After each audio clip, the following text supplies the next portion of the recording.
Hello, LifeSite family, and welcome to this brand new show here at LifeSite, the premiere of Faith and Reason, where we will be bringing to you commentary from some of the best minds in the church. We are so privileged to bring to you Father James Altman, really needing no introduction, but we're going to give you one anyway. Jack Maxey, same, and Elizabeth Yore. We are going to get into, as you will see over the coming weeks, a discussion of some of the most important issues happening in the church and the world today. And in this inaugural episode, we're going to get to know a little bit about our guests. Father, we're going to start with you, Father James Altman. Tell us a little bit about yourself. So I'm a priest for the Diocese of La Crosse and basked in anonymity until such time as this whole lockdown came about. And as a father who was compelled to feed his children, ended up having to do so via live streaming to the people that were sitting outside in their cars. And somehow, I wouldn't even know how to do this. It went out there, literally around the globe, and from around the globe, I've heard that the same complaint of people in every diocese on this globe, that they're starving, that nobody's telling them, teaching them the truth. And so somehow then that developed, I guess, a bit of a following, but that really irritated, as you know, so many of the bishops who hate me. And so consequently, I was canceled. But here's the thing, and I want people to understand this when they see me talking here or anywhere else, that I'm not being disobedient, because you never obey error, you never obey evil, and silence in the face of evil is evil itself.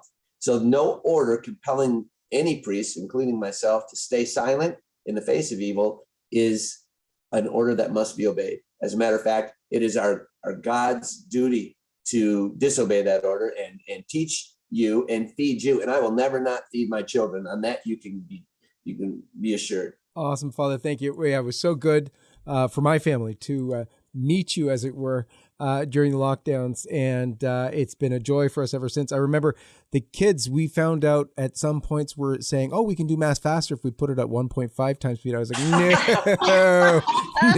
no way. That's good. That's good. So, thank you, Father, for expanding your flock to include us as well. Jack Maxey, tell us a little bit about yourself. Well, I was a former co-host of Steve Bannon's War Room for the first year, I guess. This sort of, how shall we say, unlucky or lucky position of receiving Hunter Biden's laptop to do the initial research on it from Rudy Giuliani in October of last year. And really, I've been pushing that ever since. I took it to Sweden. I took it to the Daily Mail of London. I took it to the Washington Post. I took it to the Judiciary Committee, and most recently, it looks like I've gotten the attention of the New York Times. Really been devoting my entire life this last year. I feel great kinship with our founding fathers. You know, our lives, our fortune, and our sacred honor. And we need to solve these problems, because we no longer are living in a republic if we don't. The intelligence agencies and bad actors inside them are picking winners and losers from the presidency all the way down. Unbelievable stuff, which we will be unpacking here on this program.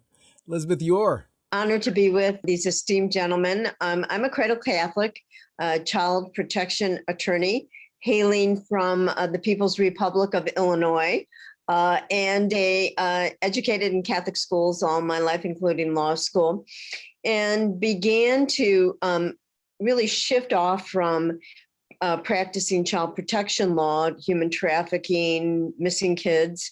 And in 2013, in November, I received an invitation to go to the Vatican to the first human trafficking conference. And I was all excited because our Pope was speaking about human trafficking, an issue that I care deeply about. So I was feeling that we had a kindred spirit. Well, as Pope Francis often says, there was a God of surprises. When I got to the Vatican, to my shock and horror, I realized that I was amidst globalists who were espousing New World Order. There were many people from the Obama administration there talking about sustainable development, the Agenda 2030. And I really was having an out-of-body experience. And from that point forward, I realized that what I saw, and I met Pope Francis and was in his presence for about 20 minutes, that I really needed to spend the rest of my life career really examining and researching what was going on in this papacy, this brand new papacy. And frankly, my soul was rattled by what I saw. And I had to be sure that what I saw with my own eyes and experienced and heard was in fact this new relationship, the moral voice of the New World Order. Now, 8 years later, sadly, after writing, speaking, I too was on the war room with Steve Bannon and Jack Maxey and really felt a kindred spirit with Jack, and realized that it's the Catholics, the Catholic laity, that must bring this issue to the forefront. And like Father Altman, as our leader, as our brave and bold voice to speak truth to power, however painful it is. And so I really am excited about this opportunity to talk about the news and our beautiful, wonderful church that we all dearly love. It is a great privilege for me to be with all of you and to share you and your wisdom with LifeSite fans everywhere. I'm John Henry Weston, co-founder and editor-in-chief of LifeSite News, father of 8 children, and just a cradle Catholic who left the faith and came back. And it's been 25 years now of working in this apostolate, or this mission for truth of LifeSite News, where we have been pounding the pavement to bring to you the truth on what's happening around the world on life, family, faith, and culture. So we're going to start off talking about one of the sparks of real freedom in the world today, and that is coming from my own land. I'm so proud that Canada is finally in the news for something good. The trucker movement has really sparked worldwide attention, and rightfully so. As I think everybody knows, they started to converge on all sides of the country and came to Ottawa, where they've been sitting now for over 2 weeks now, really demanding freedom, not just for themselves, but for all of Canada. And it's, as I said, it's gone global. So we're seeing, people driving trucks in the Netherlands, in New Zealand, and England, all sorts of far-flung places. A lot of them are flying Canadian flags, the Canadian flag becoming somehow a symbol for the fight for freedom. I would love to hear your takes on that. Anyone who'd like to take it first, please jump in. I thought it was fascinating that the Canadian trucking convoy, Freedom Convoy, was endorsed by Archbishop Vigano. And he issued a very beautiful, moving statement to the truckers. And he said that this is the New World Order. They're trying to create a tyranny.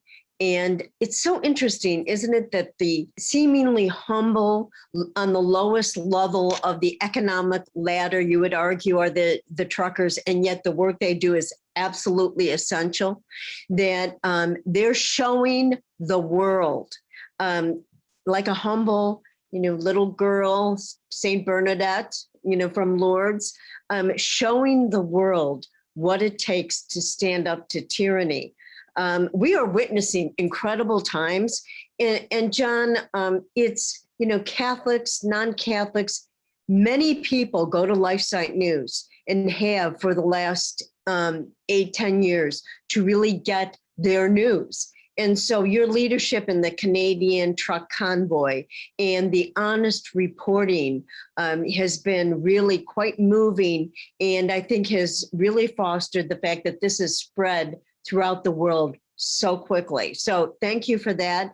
And I would urge everybody to read Archbishop Vigano's letter to the Canadian truckers. And isn't it, it's kind of a coming together, a melding of the Catholic with this freedom movement, which I just love, because I think the Catholic laity is going to lead the movement. Father, what do you make of this? I would say the church is going through a similar kind of, you could even call it a communist crush. And I would love to see a trucker movement for the church. What do you think of that? If people would spend a little less time devoting themselves to entertainments and a little more time devoting themselves to the focus on the world as it stands today and who's actually in control, and to find out such things as Justin Trudeau and Angela Merkel and all these other leaders, all trained at the same place to become part of a one world government. And then when you see that the people, like in Canada, I could be more. It's like I'm proud of them that they're standing up against this, and yet these leaders. You've seen a couple of things of Justin Trudeau, right? And he's like ripping on the truckers as being the bad guys. Here's what Justin Trudeau. Put your listening ears on, Justin, because I got a message for you. You have forgotten that you serve us. The people are your boss. And this elite, this ruling elite that is part of this whole one world, new world order, one world government, build back better, 2030 whole plan here, they have forgotten that, which is why, by the way, they want to take our defensive equipment away from us in our Second Amendment, because they know that's the one thing that stands between their absolute ability to be tyrants. So my point is that they have forgotten that they serve us, and the truckers are reminding them. All glory be to God. Thank you, truckers. If I could go up there myself, if I could hop in my pick, I'd come up there and join you. I don't know how to get across the border though, and I know Justin Trudeau wouldn't like it if I did. He's a fake Catholic. Okay, you Quebec bishops and you bishops in Canada, you better call him out for the apostate that he is. You're leading lambs astray throughout the country with your failure to call him out. And how dare you say you're going to give him Holy Communion and commit sacrilege? And how dare you, Quebec bishops, say you're not going to let people in unless they get the vax? Listen, what I say about the truckers is I see this blossoming of this idea that human liberty is really what is at stake across the world. This is the argument that people are making concerning the masking and the injections of unsafe drugs into their children's bodies.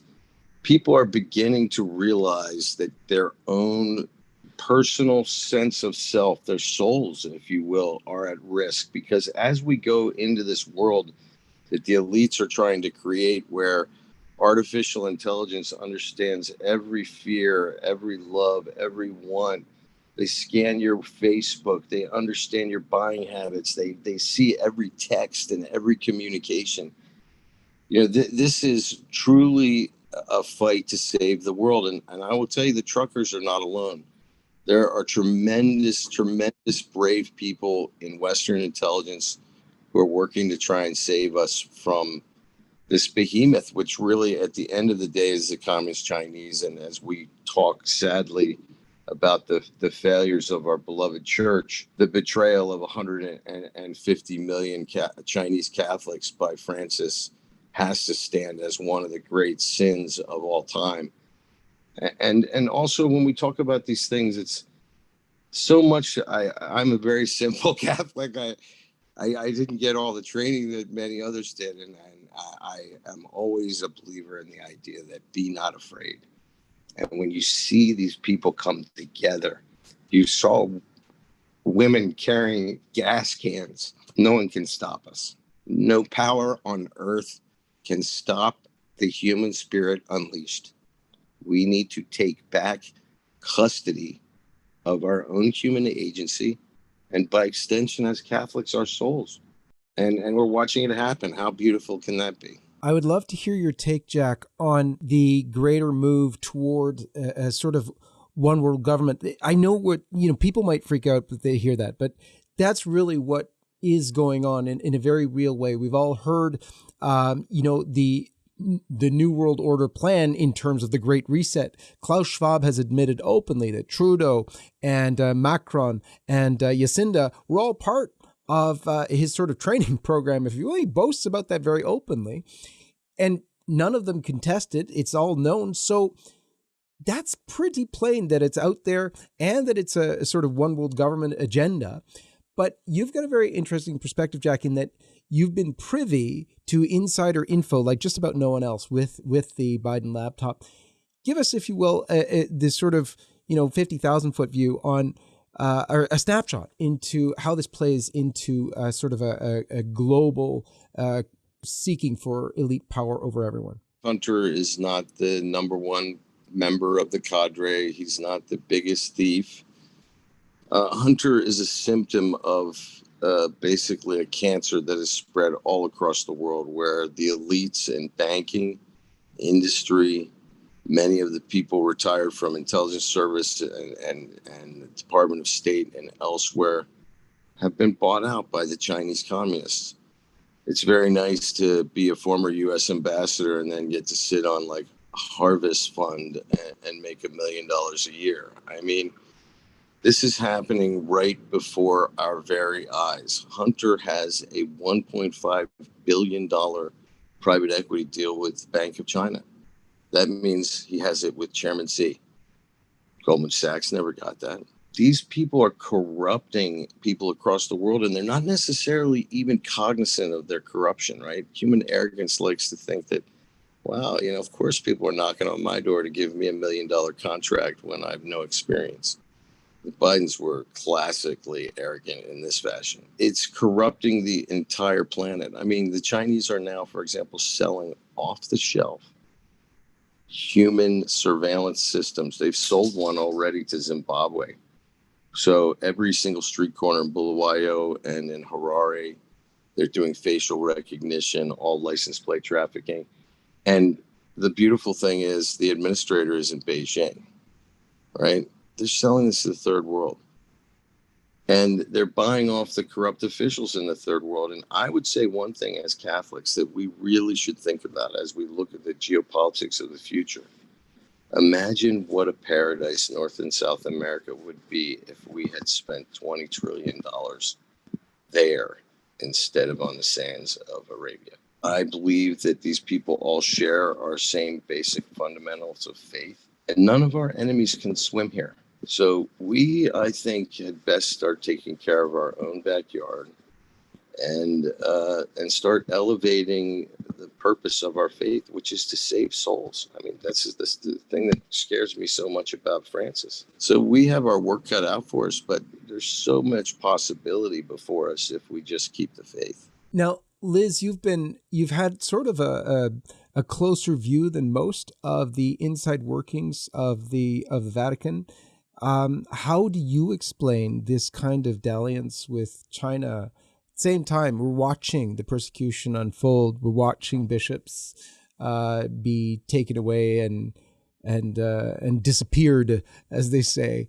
We're watching them bulldoze shrines. We're watching them do all these things in the face of an apparent deal, and where the Vatican is saying, oh yes, whatever. They're not saying, oh, they're pretending they have the right to agree to, that's all they have, to agree to the picks of the Chinese Communist Party to lead the patriotic Catholic Church. Unbelievable. What do you make of it? Well, I have watched very closely the relationship between China and the Vatican. When Pope Francis ascended to the Vicar of Christ chair, it was, I believe, game on. It was as if the New World Order turned its switch on, because they finally had the moral voice of the Vatican, promoting the UN Sustainable Development Goals, promoting climate change, promoting the radical invasion of migrants throughout Europe and throughout the United States. And I could go on. And the silence, the absolute silence about the human rights violations in China. Pope Francis has remained absolutely silent. There's been some indication in news reports that since 2014, there have been billions of dollars in funds and grants from the CCP to the Vatican. Certainly, if that is in fact true, China really got their money's worth, because not only were they able to get a deal with the Vatican, which frankly, as you point out, John Henry, that deal, and this is not just me talking, every single international NGO from Amnesty International to the Committee on Present Danger, every single NGO has said that the deal that Francis made with the CCP, the secret deal, has started the absolute destruction of the underground Catholic Church, the faithful Catholic Church, the underground house church, the thriving Christian church in China. It is as if the CCP, the communist Chinese, were given permission to begin the mass destruction and arrest of priests and pastors, and shutting down all religious education for children as a result of this not only the secret agreement in 2018 that was signed, but was renewed in 2020. Every single NGO, religious freedom, human rights organization has decried and criticized this agreement. And the fact, and there has been absolutely no response from the Vatican. Additionally, the CCP has gone around and arrested bishops and priests and shut down Catholic orphanages. The damage that has been done as a result of this agreement and as a result of the silence by the Vatican is incomprehensible and is in itself a human rights violation. So we're going to see more of this cozy relationship. Can you imagine the Vatican providing the moral voice for the CCP? I mean, that's in for the New World Order.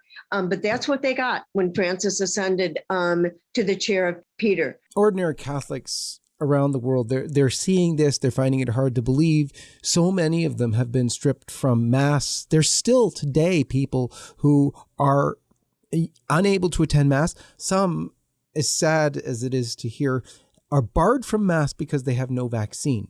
I was just speaking today to a Catholic up in BC, in the northern region of BC, British Columbia in Canada, who tells me that for the last 4 months, children, even as of 11 years old and older, are not allowed in the church at all. No Mass if they were not vaccinated.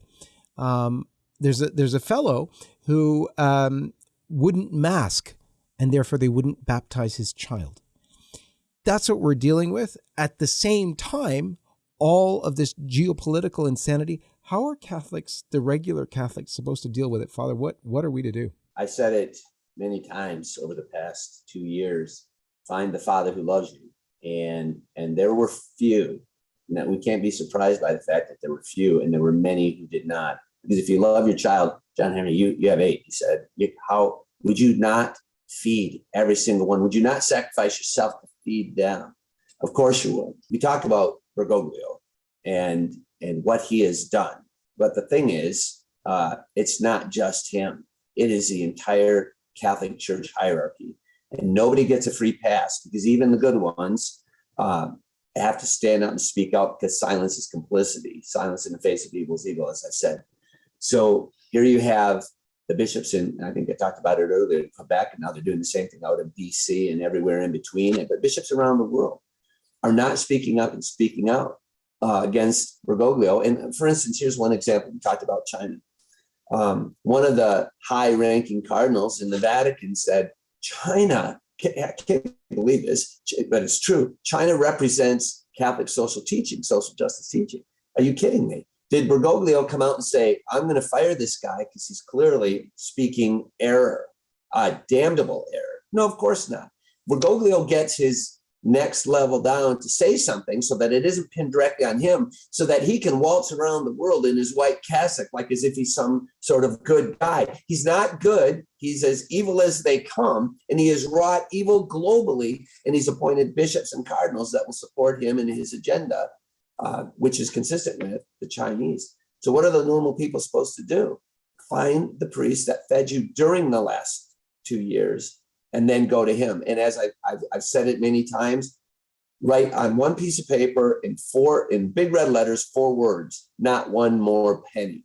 And then send that to every bishop, every priest, put it in your collection basket, not one more penny until we get rid of them. Listen, we have to clean house. Well, and God's going to do it. He's going to drive them out, just like he did, in the temple. These evil, godless imposters of shepherds of the church need to be driven out. Come, Lord Jesus, and do it again.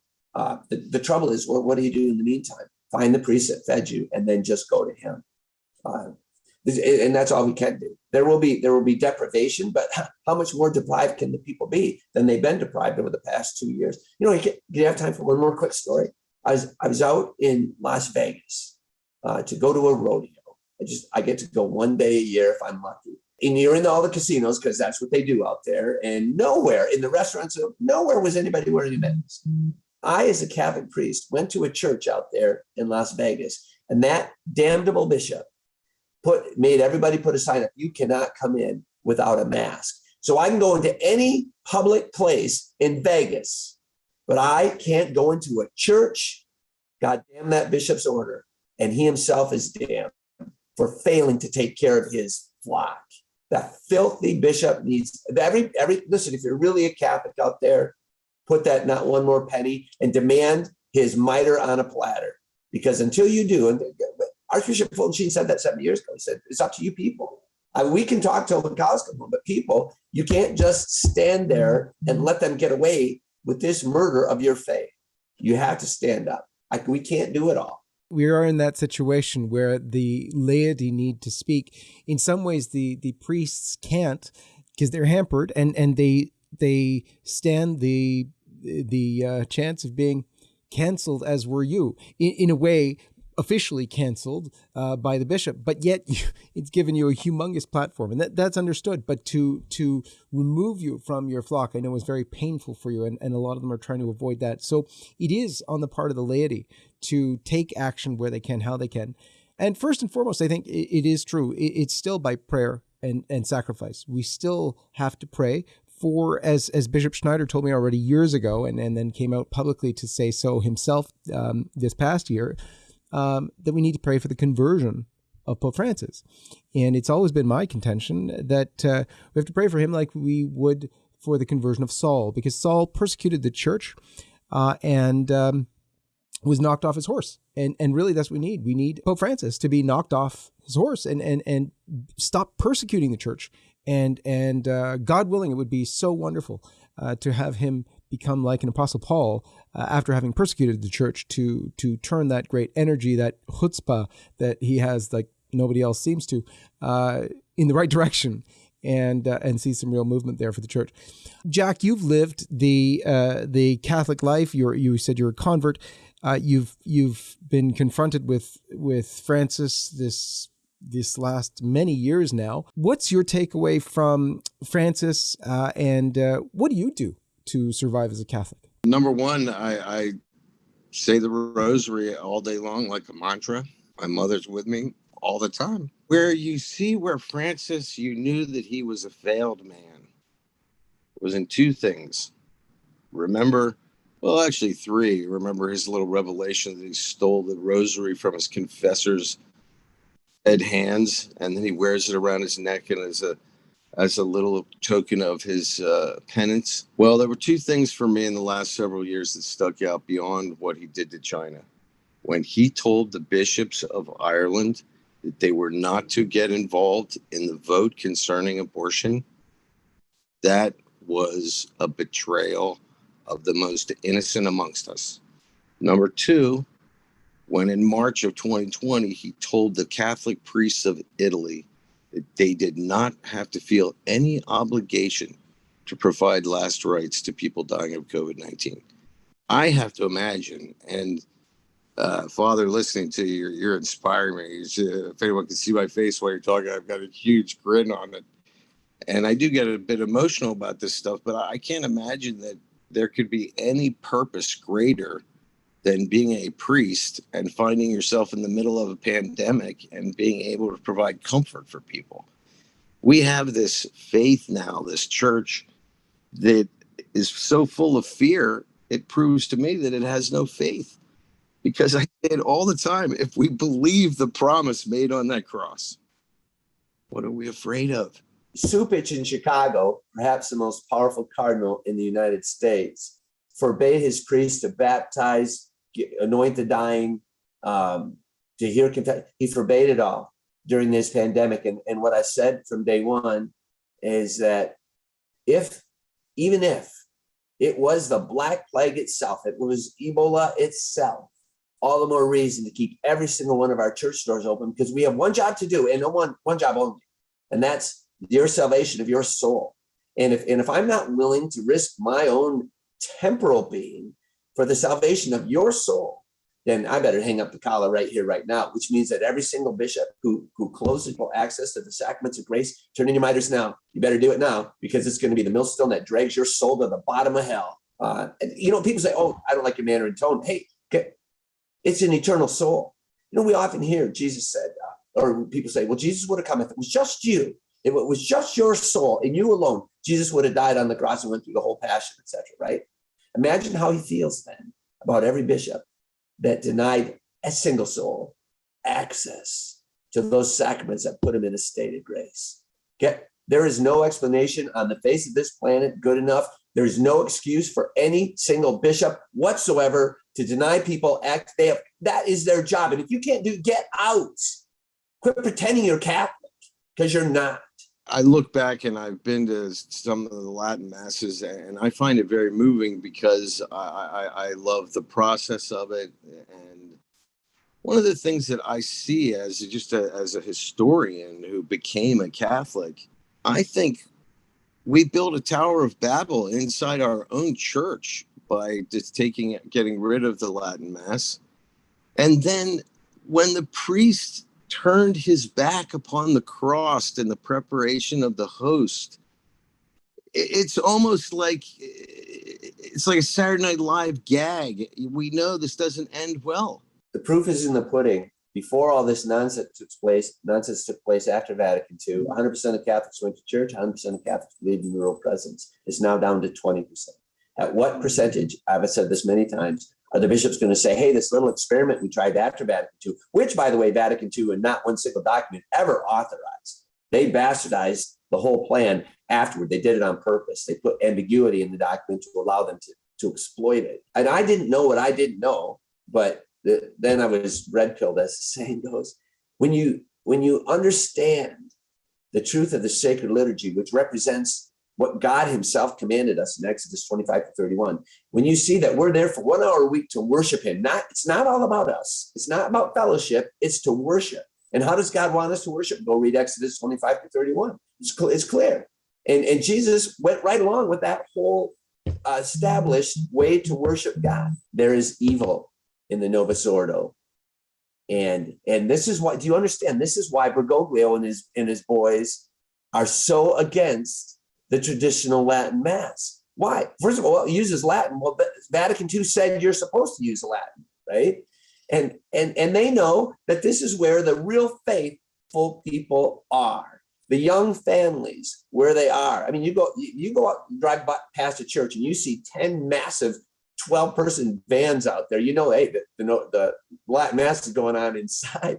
They have the faithful ones. They have the most children. That's where the faith is. And that's why Supich, that viper in Chicago, and Bergoglio, the viper in the Vatican, and all the other ones that are complicit with this are against it so much, because they know we're the real Catholics. We're the real ones holding on to the truth. And people get shook up when you say that. Well, you know what? The proof is in the pudding. At what point is any individual going to say, well, maybe what these bad actors did after Vatican II isn't working because nobody believes it anymore? Liz, you were in Chicago. You know a little bit about Supich, what's going on there. Tell us, if you will, what is happening there and what the response has been by the faithful. There have been rosary rallies every single weekend in front of Holy Name Cathedral.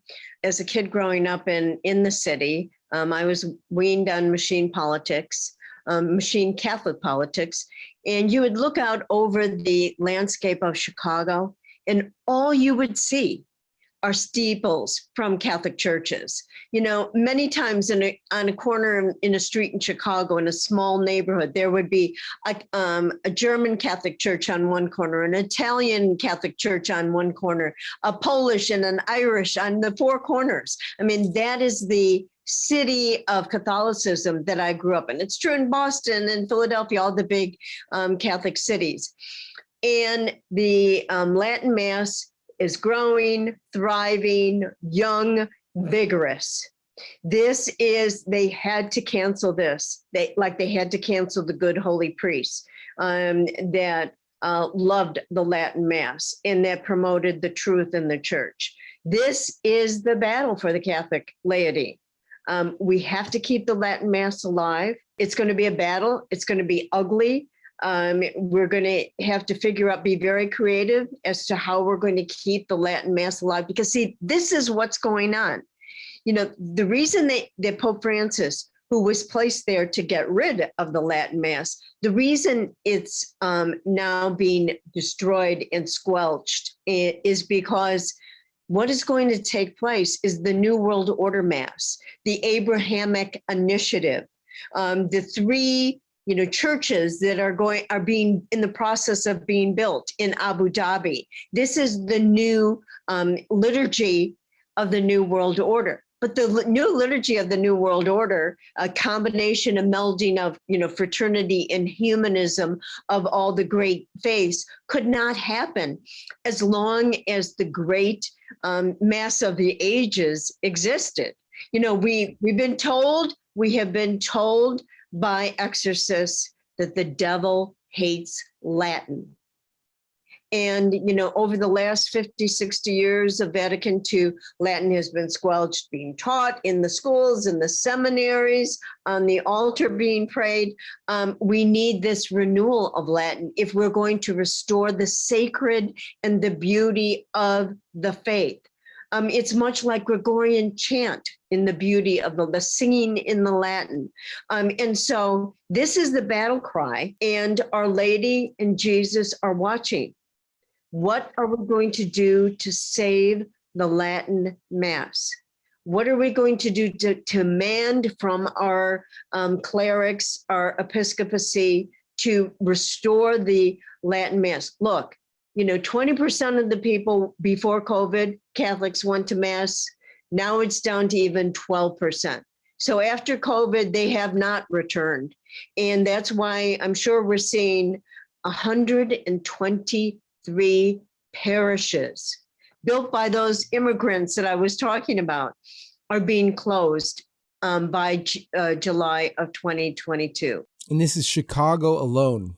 In Chicago alone. My plea to Catholic laity, this is what Fulton Sheen told us. It was the Catholic laity.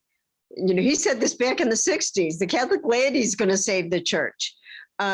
We've got to come together in the cenacles of prayer, saying the rosary. I love what Jack just said, saying the rosary all day long, keeping Our Lady close to us. She will guide us in the struggle. And, my heart breaks, for the Polish people, generation after generation, these beautiful, magnificent churches with gorgeous statues and stained glass windows going to be sold off for condos.